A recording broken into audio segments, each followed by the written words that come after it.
So, is Julius Randle actually any good? Now, following Julius Randle's trade from the New York Knicks to the Minnesota Timberwolves, I think a lot of people have sort of been reflecting on Julius Randle's time as a Knick. You know, was he actually any good? Because his stats reflect that he was, you know, a lot of times the Knicks either number one option. I mean, when they brought in Brunson last season, Randall sort of got relegated to the second option, but was still a player that was heavily involved on the offense. And I think over his period in New York, I think it's 7, 8 years at this point, and he's averaging what that he's what is he? He's an over 22, 23 points per game, I'm sure. But I'm seeing a lot of people sort of criticize him as being a black hole on offense. I think probably because his style of scoring is sort of inefficient, sort of archaic, heavily laboured style of scoring where it's heavily reliant on the physical, backing guys down, pump fakes, post moves, banging into guys' paws, and finishing around the rim paws.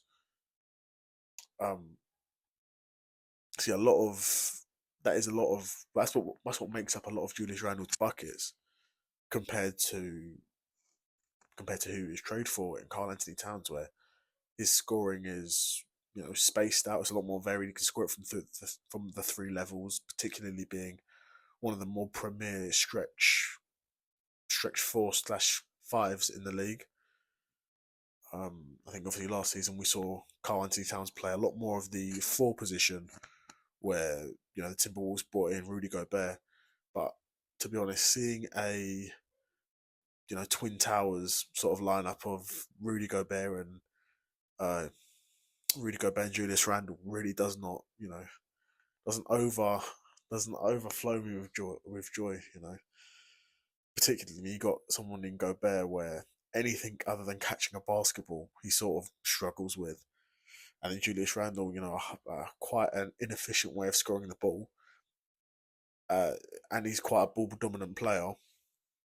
Although when seeing him in New York last season, he had a good season and didn't have any problems, handing the reins to Jalen Brunson as he's the point guard, and that's what they're going to have to do at the Timberwolves with Anthony Edwards. Anthony Edwards is going to have to absolutely carry this offense.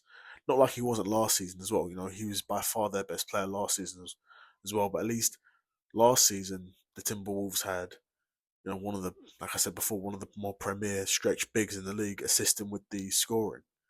They don't have that now. I think the Timberwolves' best hope is they need to hope that Anthony Edwards can continue his high level production, which he probably can. Rudy Gobert stays healthy and can stay, dominating interior defense, and that Rob Dillingham's quite good quite quickly.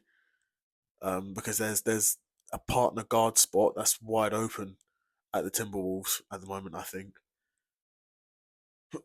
So yeah, super interesting to know what you guys think of Julius Randle as a player. Do you think he's a black hole on offense? I think there's definitely that argument for that, where the modern basketball's headed, where he is a bit of a black hole on defense. He's a ball stopper, but I compare it to, I think all of the high level scorers in the league, apart from the top players, that they are pretty much black holes on offense. You kind of have to be if you're going to be regarded as one of the better offensive players. You need to be able to sort of stop the play, um, show your bag if that's a dribbling bag, like I don't know, Steph or Kyrie or Luca, or if that's a physical bag like Julius Randle's a good example, to be fair, or Yanis or Joker.